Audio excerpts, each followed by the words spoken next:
Hi guys, আসসালামু আলাইকুম। কি অবস্থা সবার? আশা করি সবাই ভালো আছেন। আর হ্যাঁ, আমরাও ভালো আছি। তো আমরা এখন আছি ভূমধ্যসাগরের পাড়ে, যাকে বলা হয় নোনা বিচ। আসলে যেটা নোনা বিচ। তো আমরা বসেছিলাম ক্যাম্পে। তো ভাবলাম একটু আছে রবিবার, ছুটির দিন। এমনিতেও আমাদের কাজ কাম নাই, আমরা প্রত্যেক দিন ফিরি, ঠিক আছে। তো ছুটির দিনে যারা অন্যরা এখানে বেড়াতে আসে, ঘুরতে আসে, তো আমরা ভাবলাম যে চলো আমরা একটু বেরিয়ে আসি, ঘুরে আসি। তো এসেই তো দেখছি আর কি সমুদ্রের পানি অনেক নেমে গেছে। আমরা যখন ফার্স্টে এসেছিলাম তখন পানি ছিল অনেক, মানে এই যে একটু এদিকে দেখাও, এই সাইড করে পানি ছিল আর কি। আর এখন পানি কমে দেখাচ্ছে, এই যে এখানে চলে আসছে, ঠিক আছে। তো এটা কোনো ব্যাপার না, আবার ঠিক সময় হলে পানি আবার উপরে উঠে আসবে।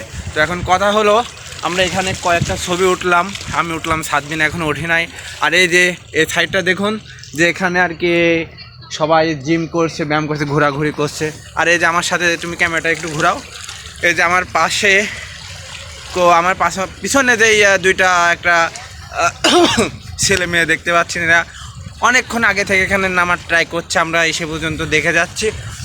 কিন্তু কিন্তু তারা এখনও নামতে পারছে না। মেয়েটা কখন থেকে এরকম ঠ্যাং ঝুলে নেমে যাচ্ছে, ঠিক আছে।